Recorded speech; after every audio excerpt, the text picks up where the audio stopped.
We've come to the end of another month, and you know what that means. It's time to revisit another Star Wars movie. This week, as we near the end of our HSWII list, we reevaluate perhaps the Star Wars movie with the most Star Wars Easter eggs in it.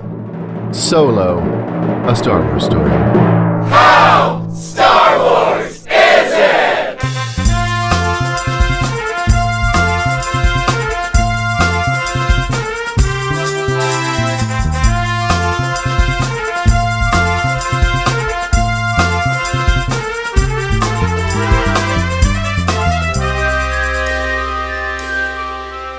Well, hello there, Mike. Hi, Josiah, and hi, listeners. Hi, listeners. Hello. And we love welcome you, to and may the Fourth be show, with you. the podcast, the only podcast, and it's called How Star Wars Is It? And on this show, we rate and review everything. That's right. On a scale of 1 to 10, but not of how good that thing is, but of how Star Wars that thing is. That's right. You understand what we mean by this, and you understand the name of the show and the premise of the show. How Star Wars is Spaceballs. It's pretty Star Wars. How Star Wars is grilled cheese. Not very. You know, we do have some new listeners, if metrics are to be believed. Yeah. So if this is your first Star Wars movie episode you're listening to, welcome. Then let me double explain, because we are revisiting our Star Wars movies, because we already did them all throughout the first year of our podcast. We assessed every Star Wars movie, but it took something like 2 years to really get to all of them, and by the time we finished, our scale was all out of control. Like, I think we might have given one like a 5, and we've given one like a 10. That's just inappropriate. No. So we decided every month we're going to reevaluate one and really hedge our bets against like tighten up our scale a little bit. Yeah, we were children and we spoke like children and we thought like children and we didn't understand what we do now that we're but now we grown-ups. are putting away childish things. Exactly. For the Lord. I said into a microphone with two other fucking dorks.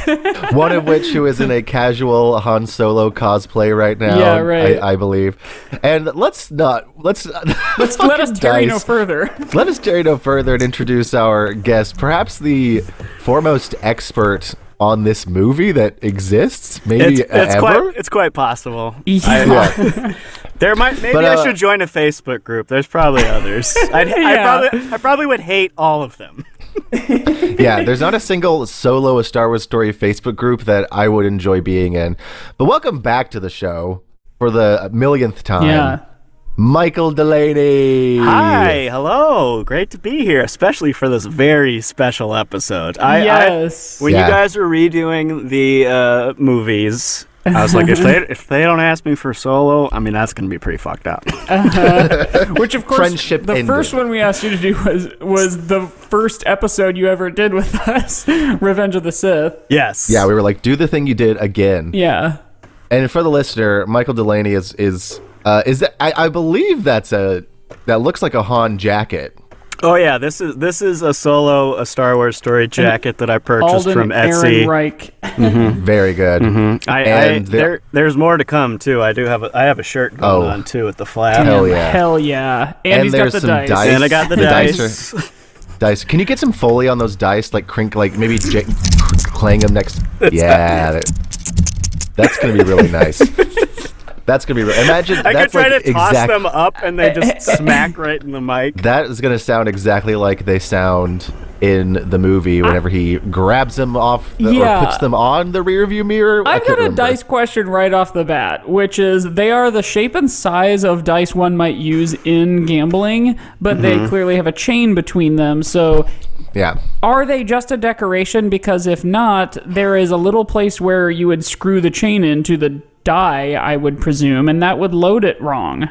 Oh yeah, there's a little hook on the outside, so like you can't roll these. Okay. You can't roll those. Not properly, at least. I think, guys, let me just go out on a limb here. So when they made Star Wars, the first movie, you remember that one? It was the 70s. It was the 70s. Oh, and Star Wars the movie? Yeah. You know what would have been like picture. a funny joke back then would have been like, what if there's dice hanging from the rear view mirror? But somewhere. It was also not even the rear view mirror. It was like in the back seat. What if there's just dice hanging around? Because what do we know that people love to hang in their cars? Big fuzzy dice. Sure. So this, because it's space, They'll they're not big and fuzzy. They're tiny regular size and gold. metal. Yes, they're metal. And then, no bra. And then no. Oh yeah, no bras in Because space. this is space. No one cared, and then no one cared for decades until I don't know. I don't know if I the would venture dice. to guess that it's no one Ryan even Johnson. noticed. Right. And Did Ryan Johnson reintroduce the dice? It was him. It was him. Ron Howard Right, 'cause- took it and ran with it, but it was him basically being like, how can I do a whole Symbolize Han. symbolize Han Solo, because those movies are fucking bizarre in the fact that the original 3 cast members never are together in any scene true. in any movie. So they had to have a scene, right, where it's like Luke being like, "Hey, remember our other friend who's dead? Here's this, I guess." We can't give you. We already have the Millennium Falcon, and you're already going to go ride on it, and that's really the symbol for Han. So here's a piece of it that would have maybe been in the car anyway. Right. But they're also going to disappear at the end? I don't know. I don't know. Were they really It's there? like leprechaun gold. Yeah. That's a good question. We can't start talking about The Last Jedi. We have to talk about Solo. Yeah, so anyway, this week we're reevaluating Solo, A Star Wars Story, which, Josiah, do you have our previous score handy? I know that you have those somewhere. Yeah. But I got it. Let me find it. This is one of the ones that I do think we maybe gave the short shrift to.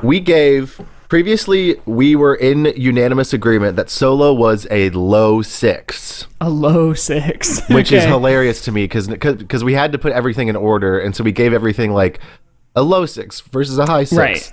And our blah, goal blah. in this reevaluation process is to give each one its own unique number, even if that means down to like the 16th. And we have used the 16th because currently The Last Jedi is the least Star Wars with 8. Rise of Skywalker has 8.0625. Force Awakens has 8.125. Attack of the Clones has 8.25. Empire has 8.5. Revenge of the Sith 8.75. New Hope 9. Phantom Menace 9.25. Return of the Jedi 10. So, where does Solo fall in? Is it more Star Wars than Last Jedi? That's the question. Right. It's absolutely too late to do this, but I was thinking you could just have your own 1 to 10 for Star Wars movies, right? That's true. We could have had a granular scale. You mean instead of independently giving each one a score and hoping that it's a different number? That's not a bad idea. What if we say that Star Wars movies are all 10s, but then within the 10, there is a different How many movies rating. do you still have to do? Probably 3 more? We only have one more after We this. only have one. We only have Rogue One. Yeah. And then we'll be free. So yeah, little late for that. Yeah. Yeah, that would have been good to start. Where were you when we were doing? What was the first one we did? Return of the Jedi. Listening, where were you when we did listening Return in of my the- car and not And yelling. texting you. Yeah. Yeah, shaking your fist at the sky. Also, Yeah. shout out to Colleen who told me that she heard me ask her that question in her car while driving to work, and then she Right. texted me and answered later in the day. So that was fun. Colleen, here's another shout out to you. Oh yeah, listeners, I have a lot of non-conversations with these guys on the podcast and the Patreon episode. One time I was sitting on the toilet and then they asked me a question through my phone. It's like, no, I did not say that. That was not me. Oh, that's funny. This is my new favorite way to communicate with people. Yeah, just speaking one-sided. directly to someone. Yeah, through the download airwaves. audio onto your phone of me asking you a question, and then figure out a way to contact me. It's a weird and answer it. postcard, basically. Yeah, I was gonna say it's like Yeah. Marco Polo, or what? Is that what the name of that app is? Where you send a audio message a to video. someone? TikTok. I think it's TikTok. Oh, that's right. Yeah. Yeah, I was going to bring us back. You mentioned the Easter eggs. That really is going to be, I think, the distinguishing factor. If the Yes. fact that the movie is a Star Wars reference, does that make it Right. more or less? Because sure, references a lot of stuff, but does that take it out of the reality Yeah. of the universe? That has Now been a this is the recent question. thing that takes or that adds points to things in our recent episodes. That's why we keep slotting in movies above Last Jedi, because Last Jedi is like a sincere, straightforward movie, but like most of the Disney era Star Wars movies are just like references to other Star Wars movies, which Last Yeah. Jedi is not. Last Jedi is too, blameless but in that too, but yeah, there are more egregious right examples. General egregious. Yes. There are more general egregious examples. Now, this movie does not have a Death Star or an Emperor. I mean, it does have both, but we don't see them. Right. It does, though, have the Imperial March being played in universe. In a major key. Yep. So here's what's okay. Just broad strokes. First off, everyone go listen to the commentary we did on this. It's our best one yet. We're really getting good at commentaries. We truly were like, what is this? We forgot everything about the movie, and we were like, Tandy Newton's in this? Guys, Tandy Newton's in this. Listeners, did you remember that? Because she's important for the first quarter of the movie. She's not, though. She's not that important. And I want to say Rocket Raccoon is in it, too? Yeah. Some gruff New York guy driving an airplane. I take such umbrage with Jon Favreau's performance as that monkey with 6 arms in this movie. He says, he pronounces it, I don't know if I love this or hate it, but he keeps saying Wookiee. Have you ever seen a Wookiee? God. He's so... I don't like it because he's just doing his normal voice. Like, he's doing Jon Favreau pitched up slightly, and I'm like, this just sounds like you. To Rocket Raccoon's credit, though, like Bradley Cooper, that is a character that he's doing a character voice. Right. So that is a good point. Versus, is Bradley Cooper maybe our finest working actor? Because he seriously does almost like an improv level character in lots of his performances. Yeah, I think Bradley Cooper loves. That's the thing. He's a handsome leading man who's like, I want to be a character actor. Right? Yes. And it's like, Bradley, Bradley, you're too pretty. You're too pretty. I hesitate to say he's great because I feel like something at some point is going to come out of him being a real dickhead, and then we're going to have to eat our words. Sure. We'll have to, but the dice, the Star Wars reference. Everyone go watch Delaney's video called Solo, a Star Wars reference. Yeah. Because I think that's the thesis statement of even this episode. Yes. Yeah, no, that movie, this is just so strange. I think I remember I saw it the first time and texted Mike about the Kessel Run, and I've seen this movie countless times, still have no idea what the Kessel Run is, why it's a thing. I wrote that down. Lando says you have to thread through the Cyclada cluster, then pass through the Maelstrom. There's no direct route. And then everybody's talking about the Kessel Run. It's like, oh yeah, you just go up the highway, the Kessel Run. We all know it. And then in the movie, when they're running hot with coaxium that's gonna blow up, they need a shortcut. He's like, well, I guess I'll go through the Maelstrom. And Lando's like, what do you mean? But it's like, dude, that's what you said you had to do. You said thread through the Maelstrom. Yeah. Except he pronounced it Maelstrom because Donald Glover asked to pronounce things differently in this movie because that's Lando's character. Right. Yeah. Maelstrom. This movie is tedious. Maybe this is a hot take. Maybe it's the fact that we watched this like a week ago now, but I enjoyed this watching of it much more than the first time. Because maybe it was because we were doing the commentary and we were trying to find the joy. Yes. We were really Marie Kondoing this movie. Yes, we were yes. really finding the things that sparkled. Although we did get to a certain point, I'll say the movie is 2 hours and 15 minutes long, which is probably about 40 minutes too long.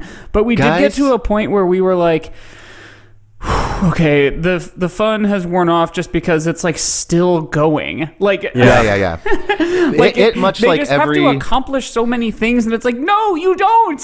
Right. This could be a Star Wars story. It doesn't have to be 4. Every Star Wars. If you think about the context of this is the only other Star Wars story. Is that even on Rogue One anymore? That was at one point called a Star Wars story, right? I think it technically I'm sure it is. probably still is, but I know that they have fully abandoned the notion that they're going to keep using that phrase. Well, either way, they don't have the opening crawl, right? But what they do have is a couple of flashes of exposition that is rendered meaningless in 15 minutes. Yeah. It explains the nuances of the Corellian underworld with Lady Proxima, who we see for 5 minutes. It's do we need this? Yeah, I almost wish it just wasn't in it. This is going to get Mike into his big point about this movie, is that it should just be that. The entire Han movie Solo shouldn't be in this movie.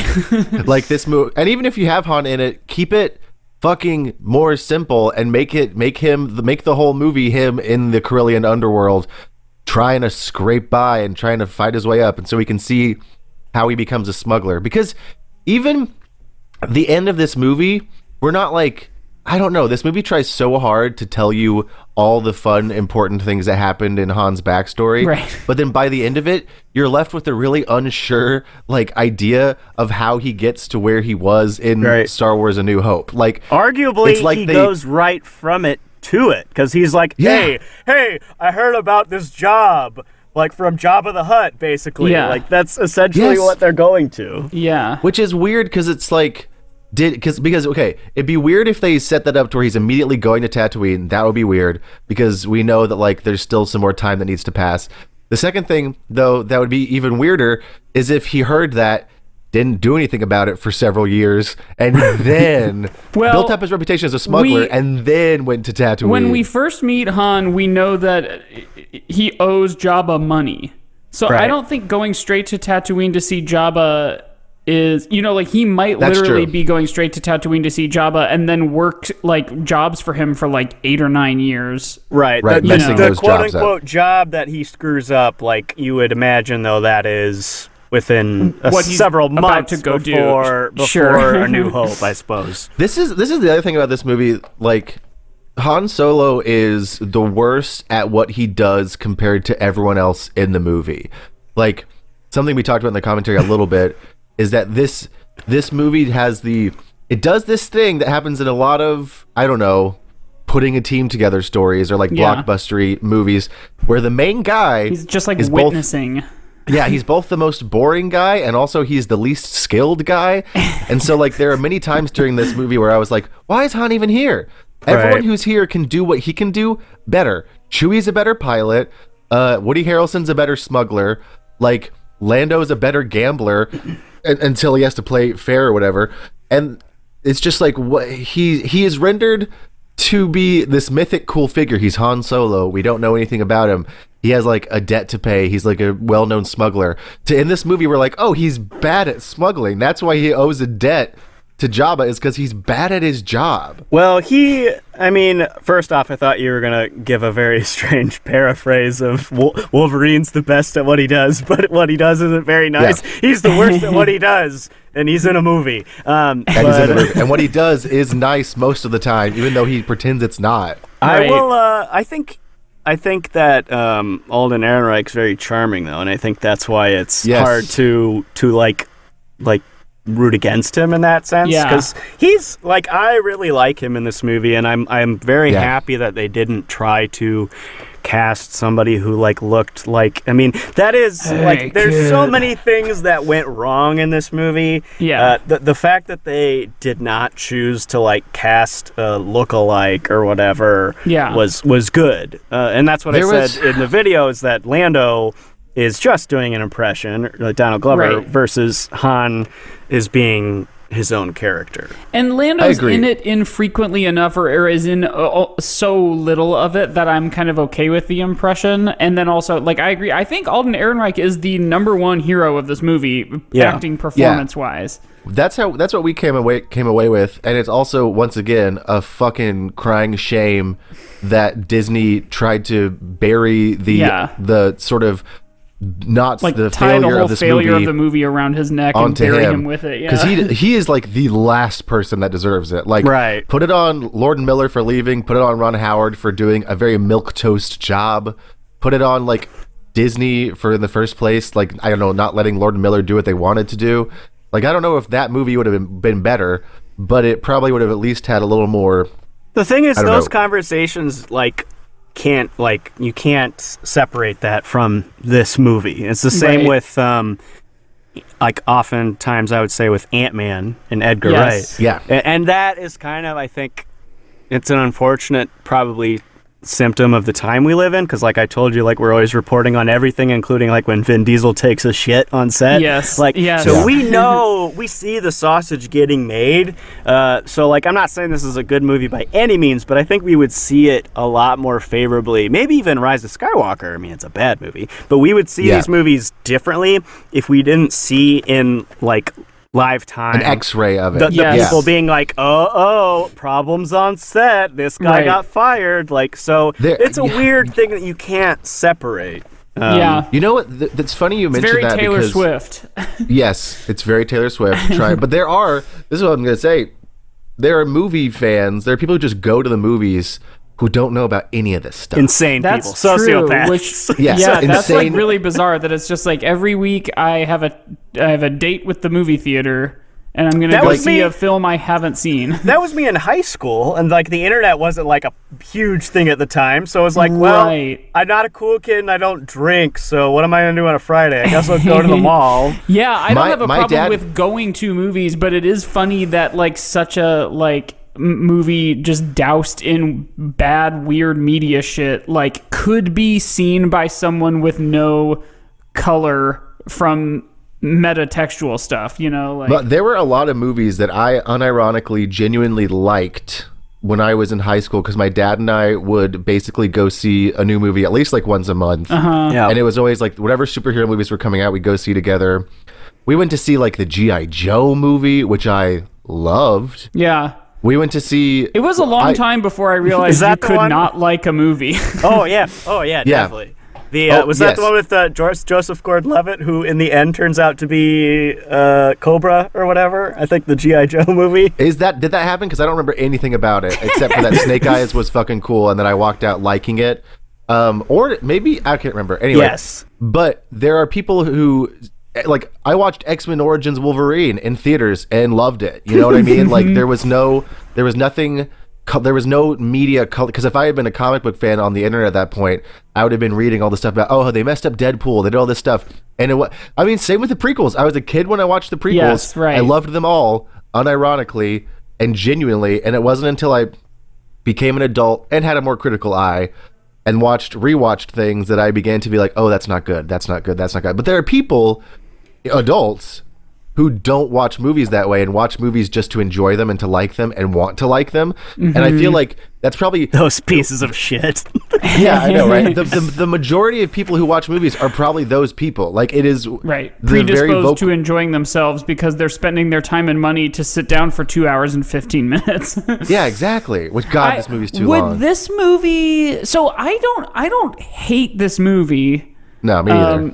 I do think it's like trying to do a couple too many things, but would this movie work better if it were two different projects? One, a Han Solo criminal underworld story, and two, a Star Wars criminal underworld story that maybe we see Han in, but otherwise it's like the crime syndicates like Crimson Dawn or whatever. Maybe. Or maybe it's a TV show. Probably a TV show, because, and again, I was trying to look this up because, you know, once again, all props to Mike for making me like Clone Wars, because I really don't think I was going to ever try to watch that before, and I do actually really like it.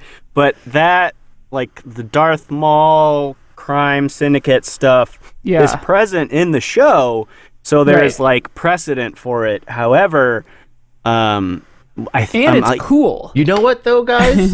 Here's the issue. When Solo came out, we were living in a pre-Mandalorian world. Okay? Yep. And so there was not, like, this movie couldn't have been something else because they weren't making the TV shows yet. I don't even think they probably literally weren't making them yet. They probably were being pitched or whatever. But The Mandalorian set the stage for, like, we can pull in Dave Filoni stuff. We can pull in Ahsoka from the cartoon. You know what I mean? The only things that Mike and I want to see in that show ever. Yeah, well, it's like that made it. That's what set the precedent for now the a million shows that are going to come out, and it's all going to be like, oh, we're pulling things from this, we're pulling things from this. But with this movie, the plan was still, we're going to make individual little movies, and they're going to be like sort of standalone Star Wars stories, background stuff, and so, like, a better version of this movie, I think, would be a TV show that is about the criminal underworld or something. Mm-hmm. But that wasn't in the brains yet of, like, the people who were making these decisions. Like, that wasn't, or even of the public. Like, if you had told us when Solo came out that there was, like, that it would be better as a TV show, like, I would have been like, what are you talking about? A Star Wars TV show? You kidding me? Except Well, that I was might not have been. always like the idea, like, oh, eventually going to do an underworld TV show or whatever, but it just never came to be. Yeah, they wrote like 2 whole seasons of it. Oh, that's right. Is that what the Book of Boba Fett's gonna be? There better be a fucking book. I'm saying, I know I said this to you guys in private, but there better be a book. Or I'm gonna lose my shit. If there's not a book, that'll be the funniest fucking name ever, because they're just like, it's a metaphor. I think making a movie seems like an impossible feat. I don't know how it ever works. There's so many things that could go wrong, and most of the times they do. And in this case, most of them did. But imagine this is, trying to get into the heads of the people who made this, being like, okay, and then mic drop, Darth Maul's behind it all. Like, somebody thinking that's a good idea and that people will be interested in that, even if, like, someone like me, who I don't think I even had seen the Clone Wars or that much at the time, but I knew Darth Maul was alive, so I was just like, oh, okay. Yeah, that's for a very specific... That reveal is for, like, such a small amount of the audience. Because for most of the audience, that is going to be the first time they know that Darth Maul's alive. Yes, that's what's funny with, like, so many of the, like, quote, Easter eggs in this. Like, I would venture to guess that even like, the phrase Kessel Run is not something that, say, 90% of people who have seen Star Wars would, like, remember. It's chuffa, offhanded jargon that he uses in A New Hope just to kind of be like, you've never heard of my fast ship? Right, and it's like a dick measuring contest. Yes, like, and it's just like nerds who know that phrase, or like Terrace Kasi, or that Darth Maul is in charge of a crime syndicate. Like, the references, the Easter eggs are for such a bizarre, small group of people, and it was like a wide release film in theaters. Yeah. Well, that's like the cardinal sin of most, like, Disney, Marvel, maybe also some DC stuff is the in-universe building stuff, where you're trying to, like, be like, oh, this is the important stuff. Like, people want more of the dice, like that, like, essentially, and like focusing on that, like winking at the camera and being like, Kessel Run, huh? Right. And you know like, what? if I would bet, like, even like my dad, who's like seen the Star Wars movies, if he were to watch Solo, like tonight, I don't think he'd see the dice and go, oh, Well, because the dice were, until I guess Last Jedi, the dice were just this sight yes, gag. right, of course. And I think that, like, what this movie is, and Delaney, this might appeal to you because we're both comic book boys.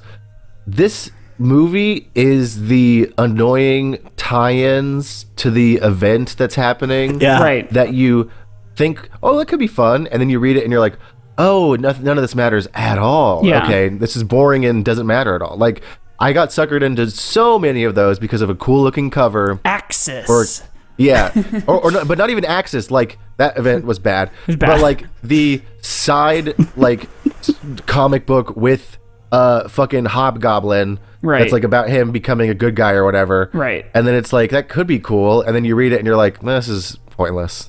We all know, we know what the ending is. And the reason I know about Axis is because I was reading the Magneto comic, which I thought was cool. It was sort of like Dexter, or like the Michael Fassbender Magneto when he's in Argentina killing Nazis. And then it was like maybe 6 issues before it was like, and now Axis. And I was like, no! He's good now or something? Mike don't know. does not disappoint. It's like he's gonna talk about Axis, and he's gonna talk about that Magneto book. Whenever he talks about comics, he's like, hey, I've been reading this Magneto Here's my book. one... For the listener, don't worry about anything we just said. And probably don't even look it up because it'll just be confusing and stupid. Anyway, not to bring it to comic books like I always do, but that's what this movie was trying to do, was expand the expanded universe that they have, but in a way that wasn't interesting or, like, didn't feel like it mattered. This whole movie feels very weightless. Like, you're like, at the end of it, none of this matters because we, Right. like, who cares? Like, the parts that were fun, but then at the end you're like, we don't really even have that good of idea of who Han is. Even though it's supposed to be his origin story, like, Right. It's like, well, is he Yeah, still he's just love? kind of how he is in the movies we know him from. just played by a different actor.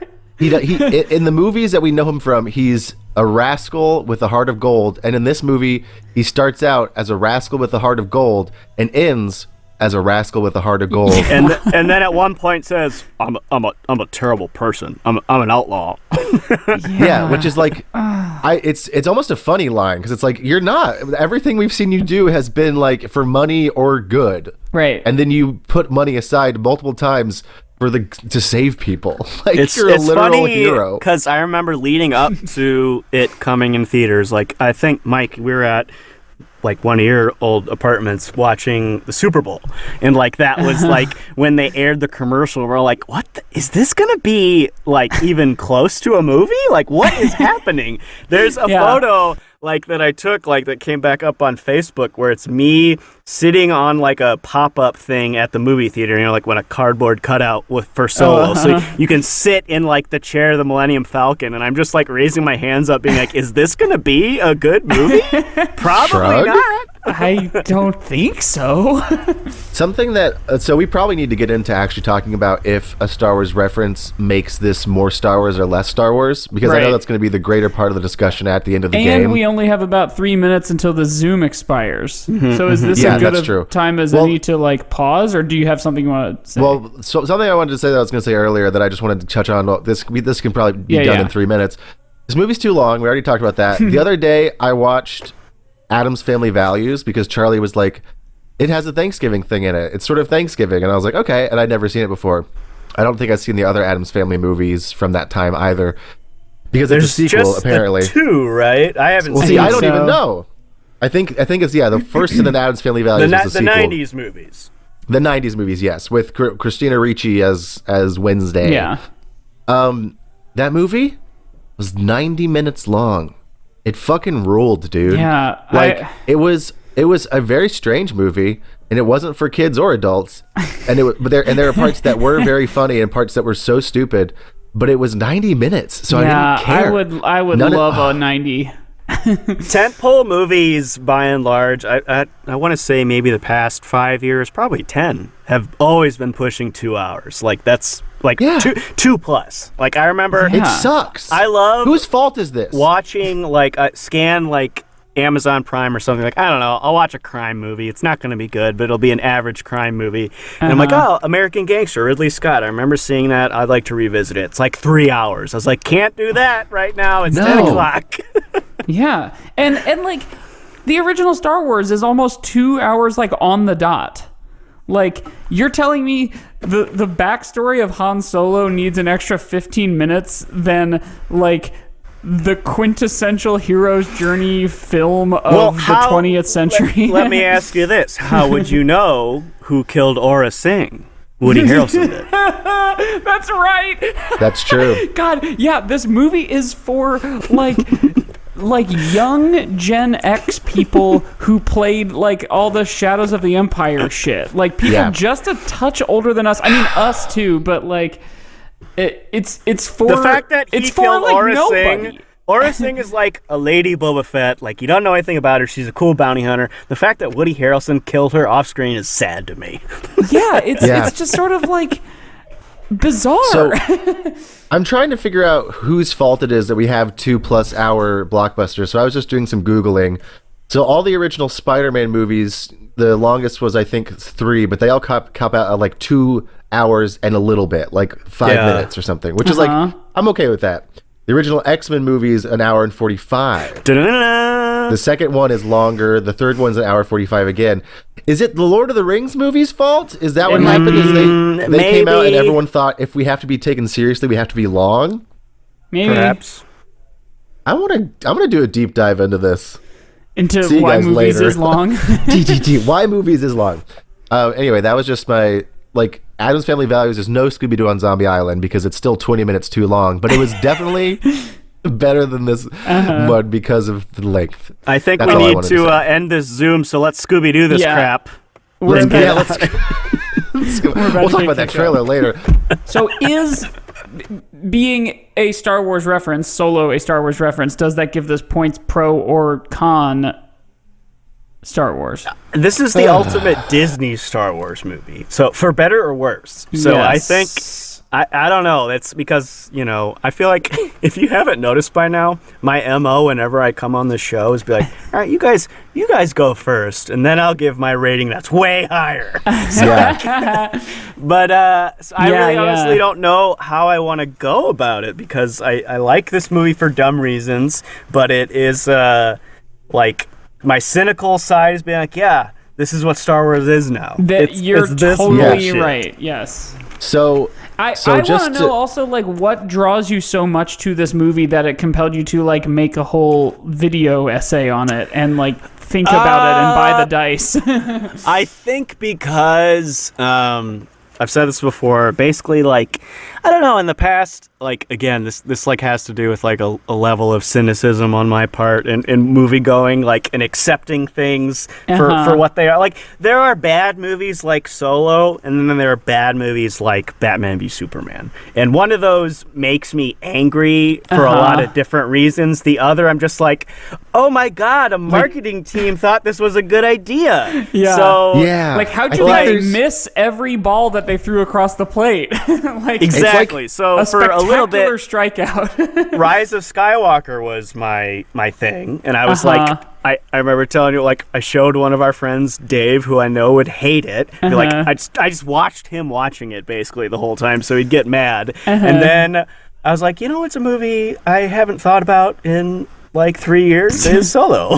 So I gave it a shot one night. Got it. I think there's a level of like sincerity of intent that, like, a bad movie that's enjoyable versus a bad movie like a Batman versus Superman, because, and maybe sincerity of intent isn't the right word, because you can tell that the people who made Batman versus Superman, you can tell that Zack Snyder thought it was really good. You know what I mean? Like, right. You can tell that the people involved in that movie thought it was this big important thing, right? Which is annoying when you watch it and it sucks. And then I think there's Solo, which, not to like discount any of the performances, but I don't think anyone was making Solo thought it was going to be this big important thing. Right. Like, even before it changed hands, they knew they were going to be making a fun movie. Right. And so, like, the fact that you can still have fun watching it, it feels distanced from these like epic movies that are supposed to be these big things. Yeah, that that's end up true, being... because other than it maybe being too long, it is fun the whole time. And I'm using like the like quotation marks there. You know, like everything seems to have been intended to be fun. He pretends a rock's a thermal detonator. Yeah. Like, yeah. I liked that. That was funny. I was like, that's funny. That's all right. That was one of the is this Lord and Miller that we're seeing here, which is a fun game to play with this movie. Right. Here's the question that we've asked outside of the podcast is not being able to see anything. Is that very Star Wars? Yeah. I will say I don't know if they remastered it on any level, because it's easier to see on my TV screen than it was in the theater. I remember being like, what that's the like fuck? The first thing we talk about in the commentary, which I think probably comes out like soon. I don't think we've released it yet, but like we had to bump Josiah's screen brightness up like 100% because the first scenes are like just in darkness. It's like watching an improv team do the bat. Yeah. So I don't know if that is 4 points or against points, but here's what I'll say with our scale that we have so far. This is the trend. All right. The Disney era are all the lowest. With Last Jedi, Rise of Skywalker, Force Awakens going from least to highest. So, and then everything, and then prequels and original trilogy are all mishmashed for the top 6. So that my consensus, where I'm going with this, the Disney era seems to be, at least so far from what we've rated things, less Star Wars than the original trilogy and prequels. If we are consistent, is kind of a funny thing, because just like what you said a second ago, Delaney, it's like for better or for worse, this is what Star Wars is now. And I wonder if we have like an inherent bias toward like definitely earlier, like how Star Wars is each trilogy. I wonder if we weight earlier movies Well, We do. definitely. We do. That's like talk to, I don't even know what age group, but anybody who's like not 30 some years old. Yeah, it's going Right. to be a different type of Yeah. scale. Being like, you mean the Kylo Ren series, Star Wars? Right. Oh, that BB-8 show with Baby Yoda.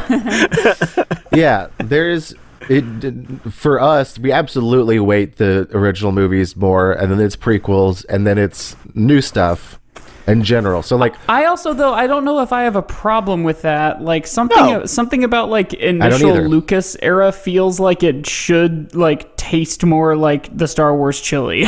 let me get down. Let me bring you. Let's get down to some metaphor here. So like, so I'm really into Caution alert! This is should be on the rating for explicit. Rating, right? This is going to be a challenging concept. Oh, okay, yeah. everyone. So I'm really into, and I get TikToks of them a lot, like deconstructing evangelical faith, because that is what I had to do as a person. Sure. And I'm no longer what you have learned. Yeah, so I get a lot of like atheist TikToks, but they're like cool and not being dicks Yoda's about always it. doing that with evangelical Christianity. I'm Yeah, sorry. I Yoda's just want to like- finish that thought. Yoda's like, you were stuck in basically a cult. Here, let me help you out. But anyway, the thing that I always go back to, especially when talking about the Bible, not to get nerdy on everybody, but I like to look up this kind of stuff up. But so the original documents that we have for the Bible are probably the best sources, right? Those are our close to primaries. There are no primary sources from the Bible because we have no proof that anybody who said they were there was there. who Well, wrote my neighbor done told me one time he did done talk with Jesus. Well, that Mike's neighbor notwithstanding, or whoever that character was.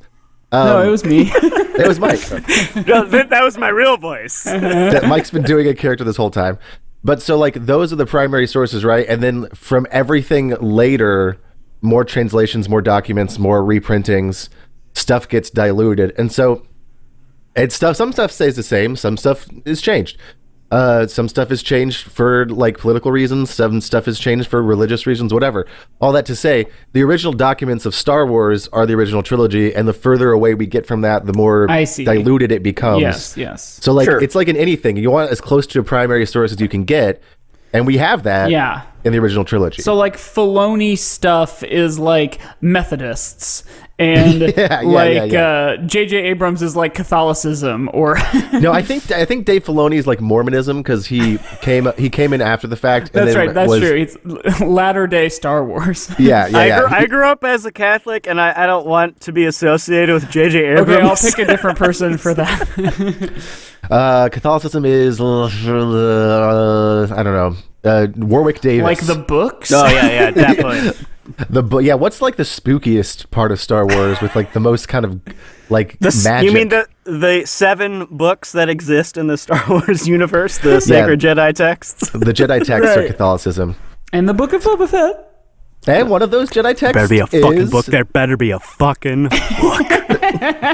What if in the next Star Wars movie they show us that the Jedi texts are the Bible manuscripts that we have from very early on? They're like, turns out the M document is right here. I was speaking of Ethan again. We were texting today about like the recent Marvel movies, none of which I have seen, and he recommended one. I can't even remember.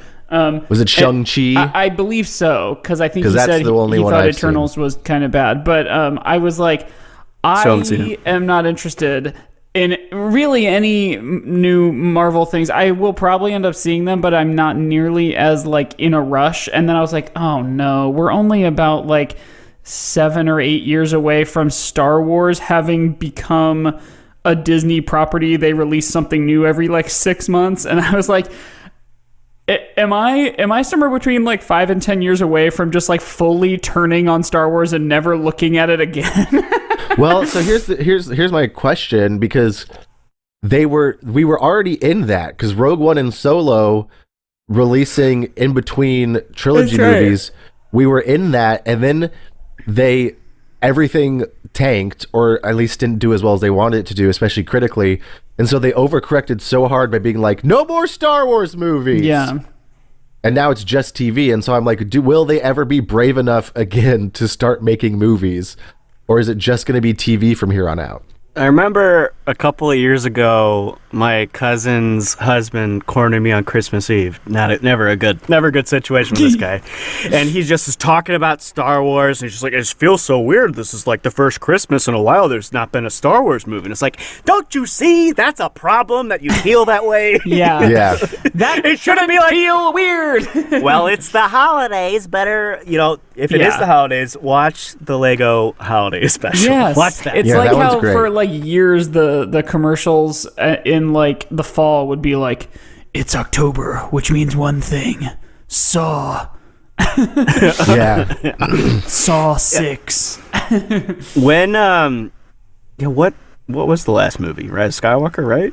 I guess. That's Yeah, been and that was the most then that recent was one. like that was holiday season 2019, I guess. So Right. 2019.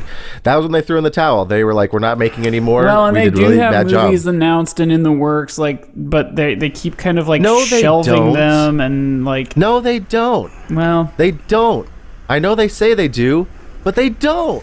they have like The a little, Rogue like- Squadron movie that they're like kind of teasing, and they have like No. there was always this announced Ryan Johnson trilogy that like has then there's also- fully how been and then put the on director ice. makes a bad movie. Yeah, right. And then they're like, wait a minute, I don't know if we can stand behind this Colin Trevorrow Right, anymore. right. Or this Wasn't there- Patty Jenkins. Wasn't there some kind of thing that was going to be from the Game of Thrones writers, and then Yeah. that's That's why the Yeah. last season was bad, because they're like, hey, we gotta bang this season out because Yeah, then we're so getting that we can Star do Wars Star money, Wars. bitch. Yeah. and then right. they did And such a then- bad job Yes. that Star Wars was like, just kidding, never Well, mind anymore. and Like, somewhere in there, they also were like, we're going to do a new show for HBO about what if the South won the Civil War. And then everybody fucking turned on them because, Oh, like, yeah. Yeah. guys, you know I what we only don't remember need? that as a Twitter concept. That's about it. Yeah. yeah, they really threw away all their good fortune very quickly. Yeah.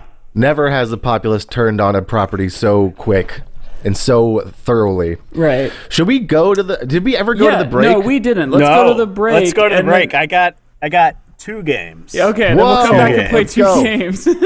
Whee! Woohoo! And we're so back. Yeah. Very good. Okay, so I am doing the game this week, and the game is 2 games. The first We game, always like having Michael DeLaney on because we make him do the game. Yeah. you don't make me do anything. I That's offer true. up like way ahead. I was like, I don't know what you got planned. I'll do a game. I'll do it.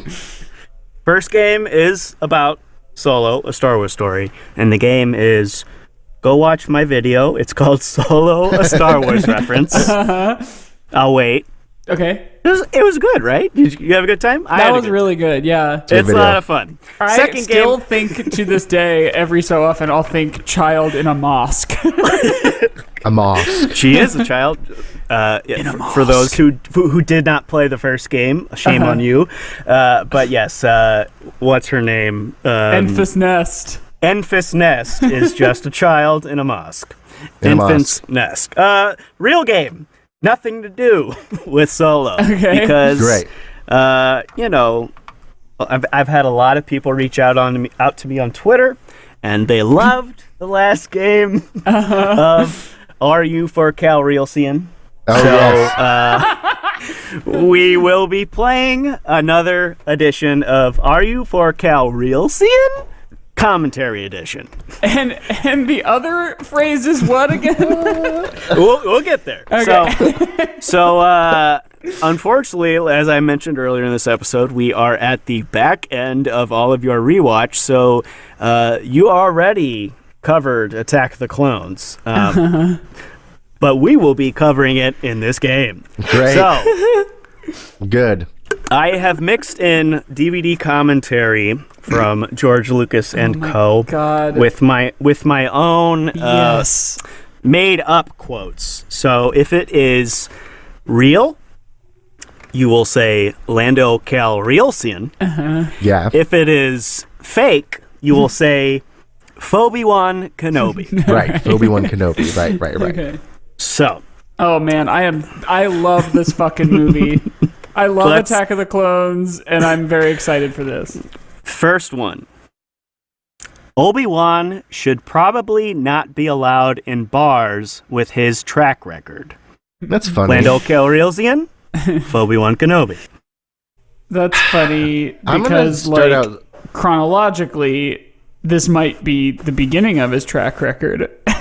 Yeah, it's true. But in order of film release, I'm gonna go strong out the gate and say it's Obi-Wan Kenobi. I'm going to say it's Lando Calrissian. I love when this happens because one of you makes me look smart. It is Obi-Wan Kenobi. Shit. I made that one up. Yes. Number By the way, two. who speaks in the commentary? Okay, so, and again, it's Lucas, Rick McCallum, Ben I Burt? can't remember. No, Ben Burt, yes. And then the CGI guy, I can't remember what his name is. like, I picture him as a man with red hair and a beard. I don't know if that's true or not. He's actually a fully mocapped guy. Like, he doesn't go into public. He's all mocap. But yes, some of the quotes will be from him as well. Okay. So, and then this is another guy. I don't know who this is. This guy was not on the episode 3 track. So, Or so we think. or so you think. That's later. It could be Michael DeLaney. Okay. It would have been very cruel to kill a robot.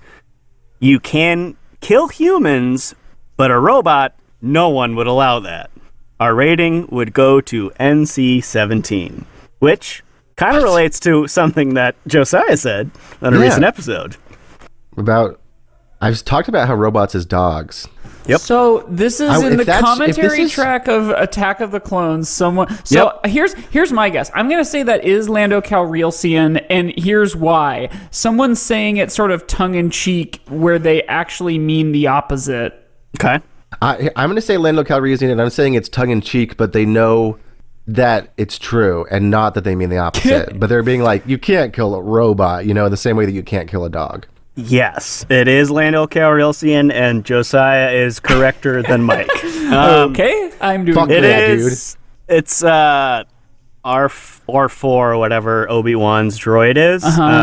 They said there was another scene where the droid just got murdered by whoever on Geonosis, and they're like, we can't show that. That was him being like, that's a step too far. This This is great because this is huge if true, and it is true because that entirely validates my whole droids as dogs thing. It definitely does. Yeah.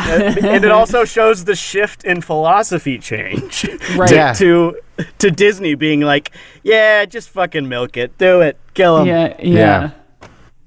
All right. Number 3. Don't they kill a bunch of droids in the Clone Wars? Yeah, but the bad Battle droids. I think droids, it's essentially being if you killed R2-D2. Sure, right. Not the dog ones. Right. All right. This scene is a very emotional scene for the fans because they are very familiar with the garage. What? Oh, God. This scene is a very emotional scene for the fans because they are very familiar with the garage. That's so boring that I want it to be true. I also think it's so exactly right on the nose that I don't think it's true. So I'm going to say Obi-Wan Kenobi. Lando Calrissian. It is Lando Calrissian. Jesus Christ. I am doing so 3 bad. for 3. This is the guy that I mentioned. I don't remember. Oh, okay. I think he was VFX working on. Guy. Yeah, exactly. Are they I was talking just about... what a weird thing to say when he's in the garage at the Lars homestead talking about I killed sand people. That thing. God, what a weird movie. Number 4. This is the scene that is supposed to sell the audience on Annie as potentially a bad guy. If you're watching these films in the correct order, this should be the first time you ask yourself, maybe this guy isn't a hero after all. Oh my God. Wow. Lando Calrissian, Obi-Wan Kenobi. It's once again so exactly literal. Boring. Yeah, it's so dull that I'm like, that sounds like George, But I want to know. I'll give you a hint. It is or is not George Lucas, but that is who is supposed to have said this. Okay, so it's not okay, but it still could be Michael DeLaney. It still could be, but Yeah, it's either George Lucas or Michael DeLaney in a George Lucas mask. Yeah, in a mosque. in a mosque. I'm gonna say Lando Calrissian for that one. I'm gonna keep going against Mike because his luck has been bad. So I'm gonna say Obi-Wan Kenobi. That is a Obi-Wan Kenobi. Oh my Fuck god! yeah, dude. And Fuck yeah. that's an appropriation because he did refer to Anakin as Annie in another part of the commentary. Where I was just like, you fucking dweeb. What a weirdo. Calling his own characters. That's Also, let me see, just so I didn't use this in a later one.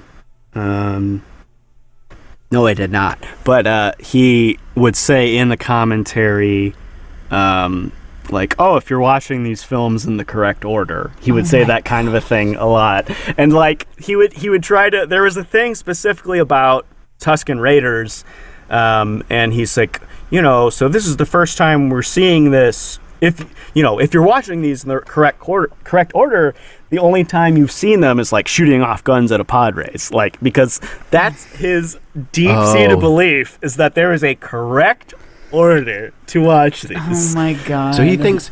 So George thinks we should start at episode 1. Oh, 100%. Which That's is wild. Of course, incorrect. Crazy. Yeah. Okay, number 5.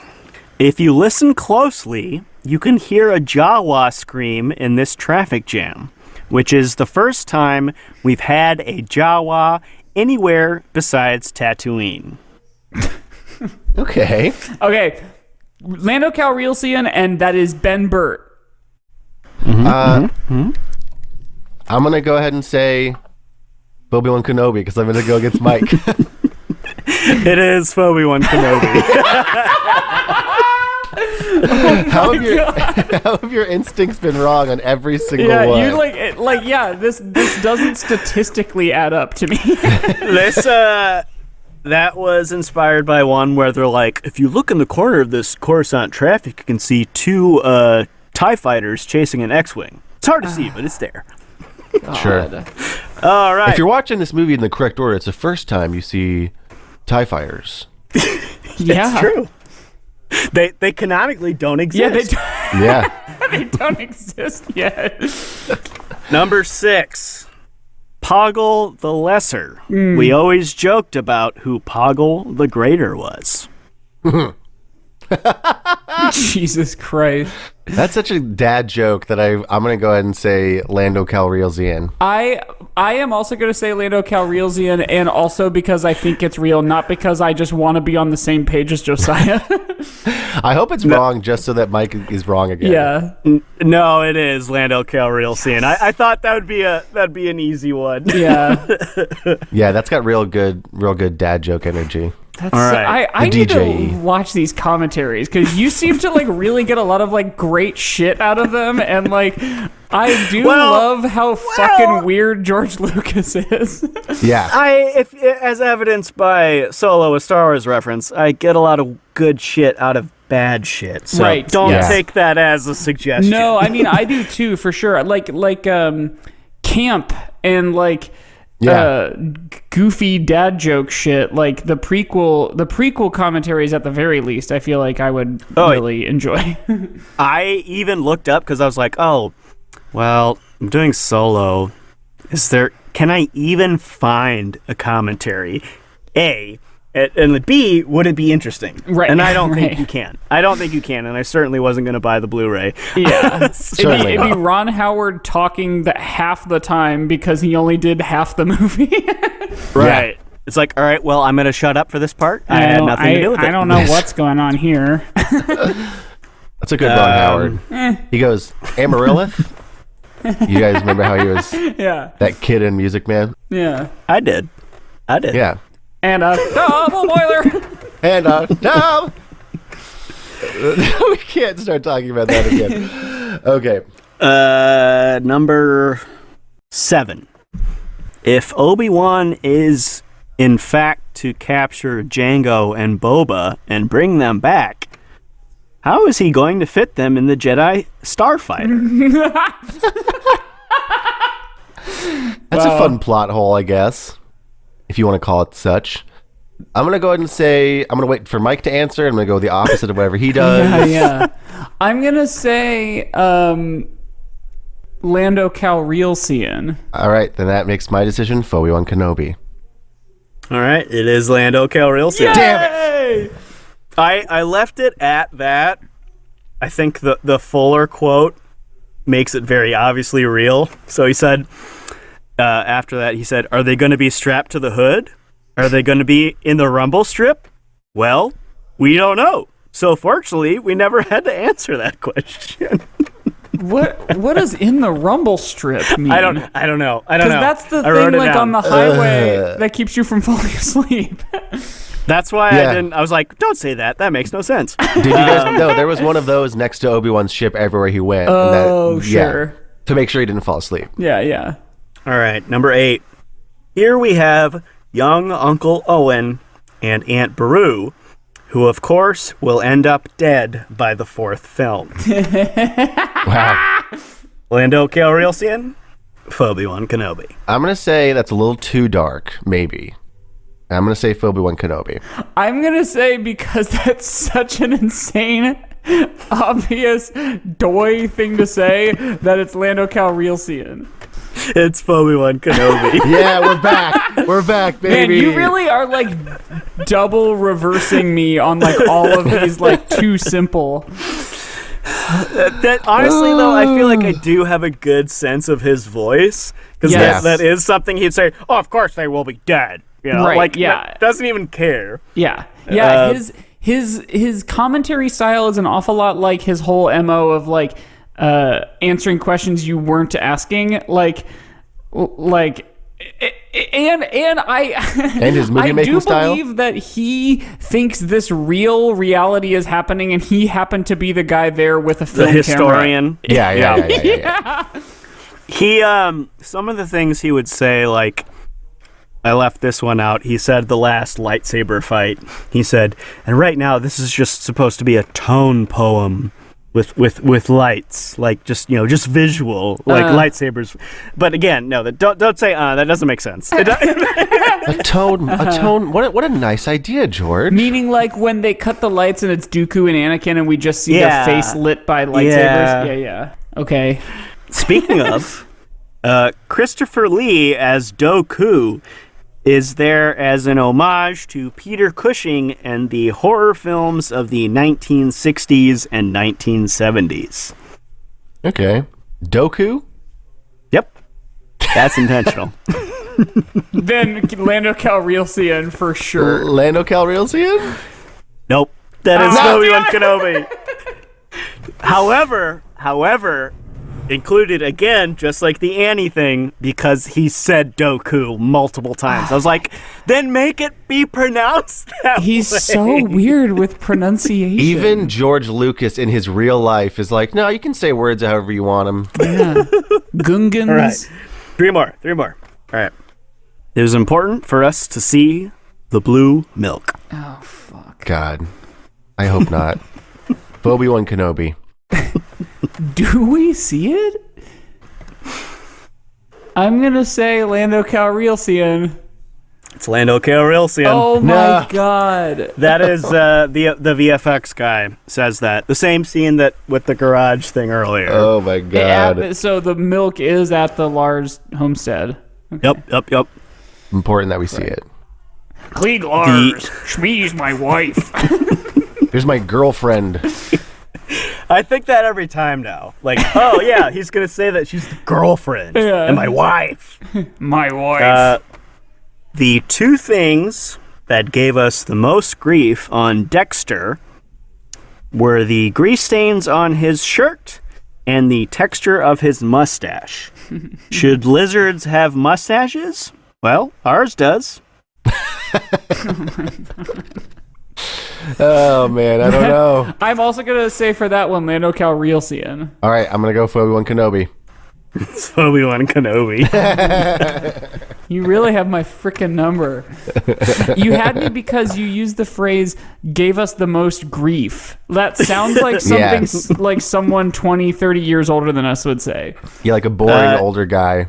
So, do you think that this is a marketable skill, guys? Yeah. Yeah, I think so. Great. I think so. Great. If you're applying for any jobs soon, just let me know, and I'll tell him, like, he can do a really good pretending Star Wars he's... prequel Boring comic. guy. Yeah. That's really the sequel. I'm glad you guys seem to be having a good time. I was worried about it because I was like, man, this is very boring. But I guess that's part of the fun. Right. All right. Last one. They were the ones that Jay and Silent Bob worried got killed in the Death Star, but they are, after all, just a bunch of large termites. What? Fuck, I don't know those movies. The View Askew neither. universe whatsoever. I don't know. It's Greek to me. I'm gonna say it's Lando CalREALssian. So there were giant termites that presumably were blown up in the Death Star, but these weren't. So are these Geonosians? I guess I'm going to say Lando Calrissian. It seems like it might be real. It is Lando Calrissian.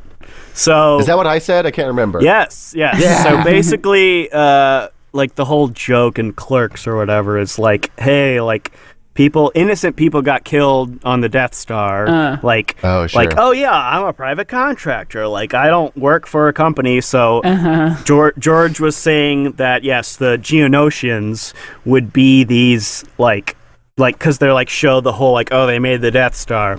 So he references like Clerks and talks about Jay and Silent Bob, and then of course I like that he undercuts it by saying, but they are, after all, just a bunch of large termites. It's really funny how imaginative George Lucas is and how much of like a world he created, and like in his mind even he thinks it's fucking dumb.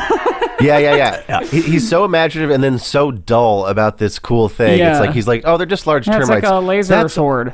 What do you mean? What do you mean they're just large termites? You made them up. They're aliens. They built a whole Death Star. What are you talking about?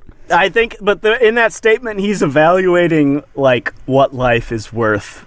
And apparently also telling us that Geonosians don't, like, that their life is not worth the life exactly. That's what I'm saying. Regular humans, yeah. They're large bugs, whatever. We squish them.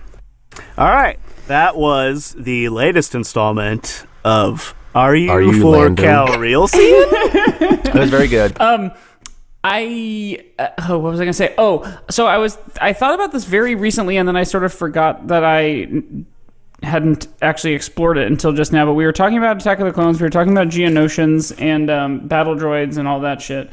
Here's my hypothesis, and I'm sharing my screen with you now.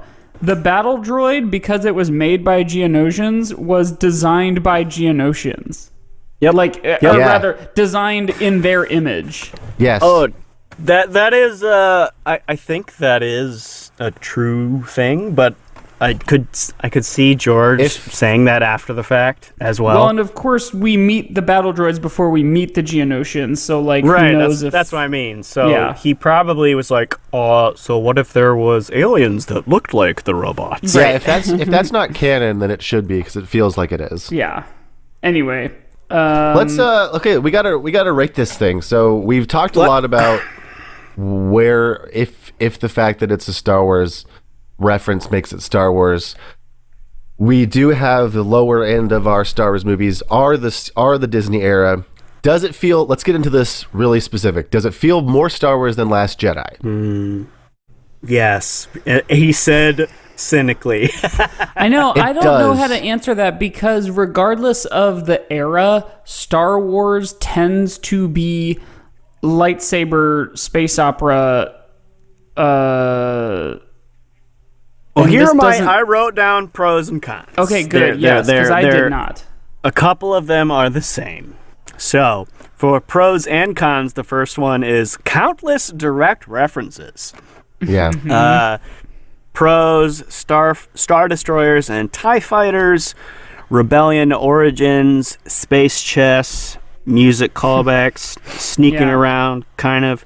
Young man dreams of adventure, which you could say is Luke / I could also see them, because again, I said this before with the Revenge of the Sith, watching a bad movie is like kind of trying to like parse out a mystery and figure out what they were trying to do. What happened? Yeah. So like maybe they're trying to be like, oh, young Han Solo is young George Lucas, like looking for this life of adventure and fast cars and whatever the fuck. Cons, countless direct references. No one says the Force or Hope. Pretty sure no Hope. No Skywalkers. Opening crawl replaced with exposition that is rendered meaningless 15 minutes in.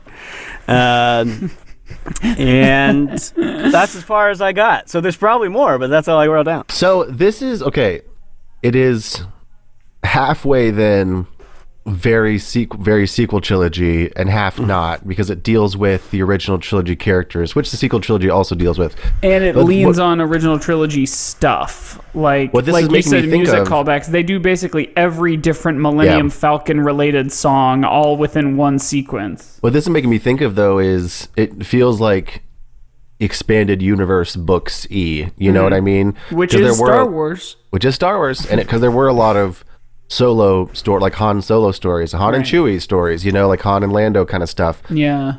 And so it feels like that in a way. So like I feel like it's like 50% old Star Wars and 50% new Star Wars. You know what I mean? Which is pretty Star Wars. Right. Like not many can say that they kind of do a Legends thing and a new canon thing. Yeah. It's hard to equate anything to Legends or whatever, because they're like, this movie's long enough, and if it was a quote-unquote Legends type thing, we would like actually learn the rules of Sabacc. Right. Yeah. like that was my least favorite part. Like, as a person who doesn't play sports and doesn't gamble, anytime like in a book, like, I skipped over every fucking section of Quidditch in Harry Potter. I was like, oh, great, they're playing the fake sport. I don't even care about the real sports. Right. Why do I care about the fake sports? So the same thing with the Sabacc. I remember asking a friend, like, because I was like, I watched Casino Royale, and that's the movie I was thinking of when you said that. Like, they do sort of spell out for you, like, what the stakes are. Well, the thing with that is, like, the filmmaking process, like, you know, the language says, like, this is a big deal, even if you don't know it's a big deal. So like, to me, I remember being like, oh, sure, like, I don't understand how to play poker, but this seemed like a dramatic moment. Right. And then I was like, so could you, like, somebody who played cards, could you parse out anything from this game? Did it make sense? They're like, absolutely not. Like, so the drama is not there. Like, all I know is that when you play Sabacc, if you have the little green Psylop, you fucking win, man. Right. If you have that... Guys, I don't know what you're talking about, because Sabacc was a game of both skill and chance that could be played with as few as 2 and as many as 8 players.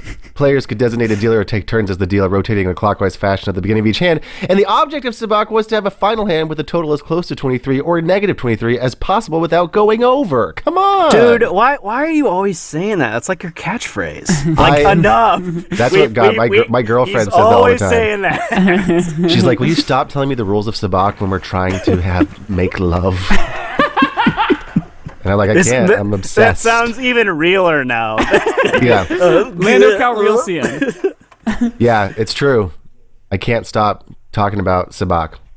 I have some notes that I want to run through, as I do in the end of this, as I forgot to have brought them up before.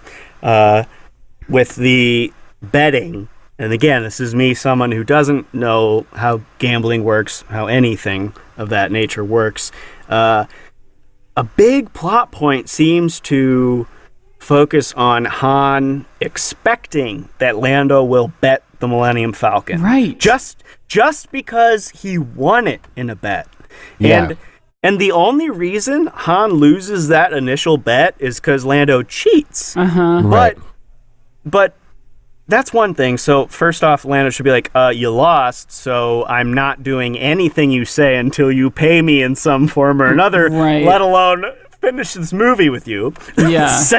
Second off, how does he know? It's like, oh yeah, He'll always bet the Millennium Falcon. Right, because the only thing he's been told is that he loves the ship more than anything, basically. Like, well, he kind of primes him to do it, but it's also not a set thing. Like, he primes him by being like, "Oh, I love my ship." Would never, you know.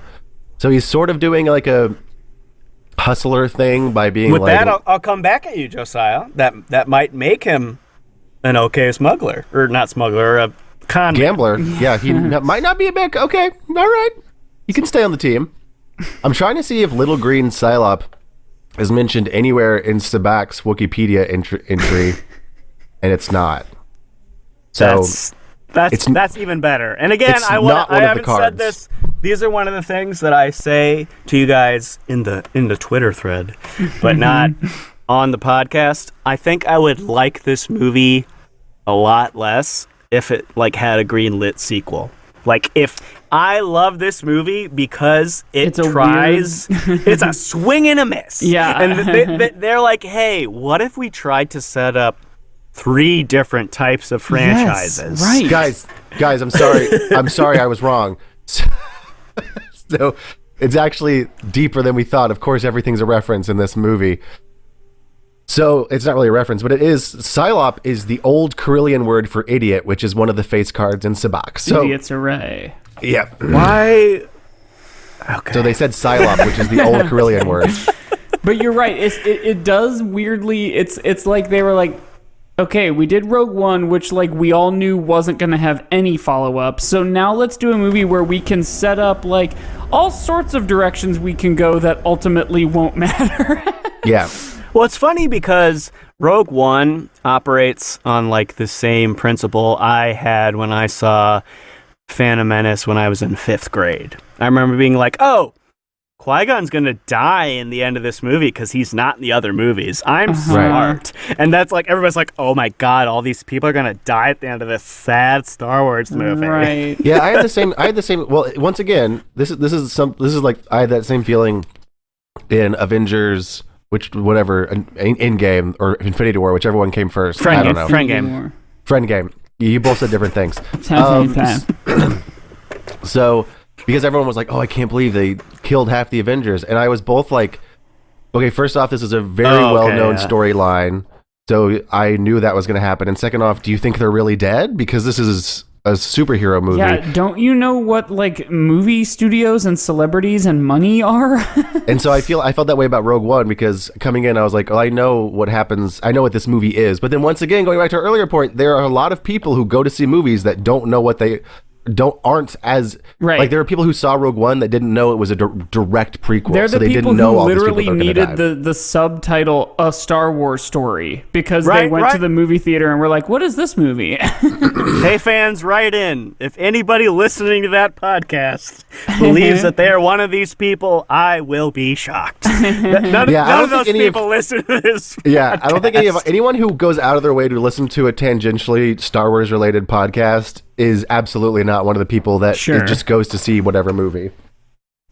Let me run down. So let me. I want to mention the Tandy Newton of it all. That always is something for me. It's like I've never like cared about a job enough to die for it. No, I know. She said, it's been a ride, babe, and I wouldn't trade it for anything, and blows herself up so they can get the score from this job. And it's like, why? No, just leave. I think the rationale is like, because if they didn't finish the job, they would have all been killed by Dryden Voss, but they don't give us that information yet. The tone never, like, it's not consistent because he doesn't seem that mad about it the rest of the movie. Like Woody Harrelson, he has a big sad scream face when she blows up. Yeah, but the rest of the movie, he could not be bothered by the fact that forgot about she his died. True love.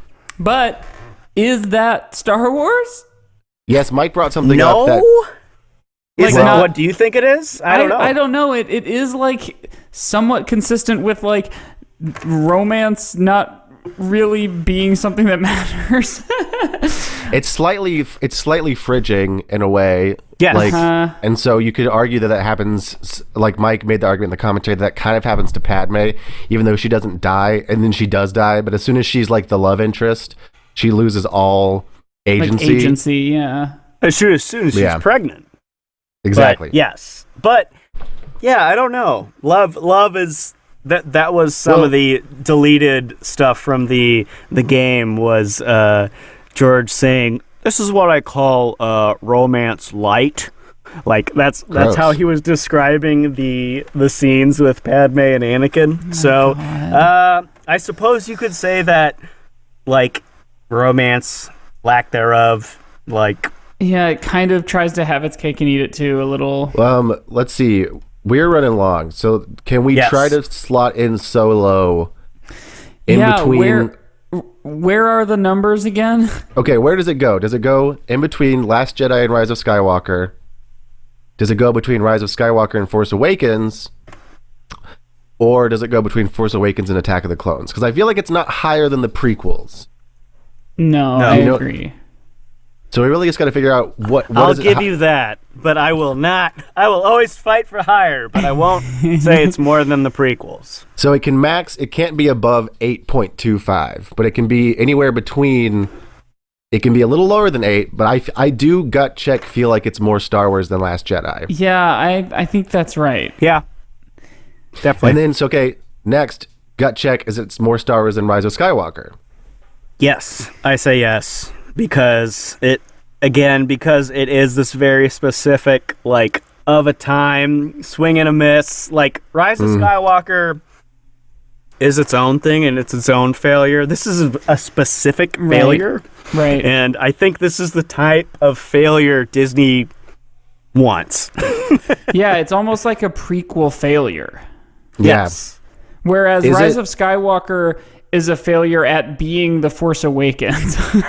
Yeah, so that's next. Is it more Star Wars than Force Awakens? I'm going to say no, because Force Awakens specifically like so right down the middle. Was trying to do just Star Wars again. You know what I mean? Yeah. I will cop to that. Force Awakens is pretty much just the homage movie. Right. So then that slots it right between, this is hilarious, that slots it right between Rise of Skywalker, which is 8.0625. So 8 and 1/16. And The Force Awakens, which is 8.125. And 8 and 1/8. 8 and an 8. So we're going to have to go down to, I don't know, or we can move. What if it's 8.1?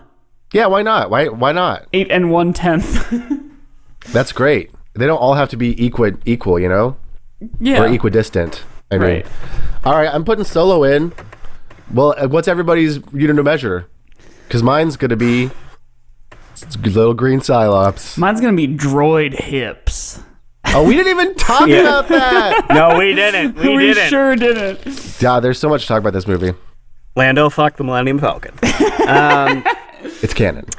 I will say my unit of measure will be guns that fit into tops of cases. Yeah. At the end, did he like carve that out of like foam? So Yeah. it like stuck in there? So yeah, that's mine. Gun. Gosh. Yeah, it'd be really interesting if this movie decided what it was. Yeah. All right, 8.1 across the board. Yeah. Yeah.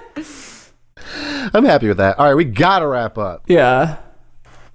Do you want us on the internet? Because if you do, No, he doesn't. Dang, normally he does. First time. You can find us at How Star Wars Is on Twitter and Instagram. Email us at agoodpodcast@gmail.com. Yeah. Patreon.com/How Star Wars Is It. For $5 a month, you can get a commentary track every month and an episode every week. Yes, it's good. Michael DeLaney, do you want to tell the people about anything? So if you didn't play the first game, this is a great time to play the game, watch my video. Yes. Solo, a Star Wars reference.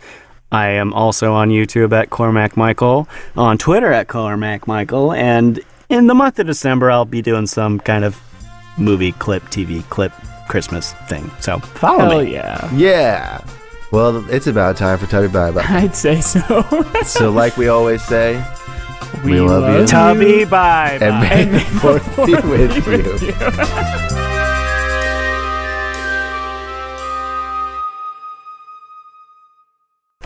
Like we always say, Tubby bye. Tubby, bye.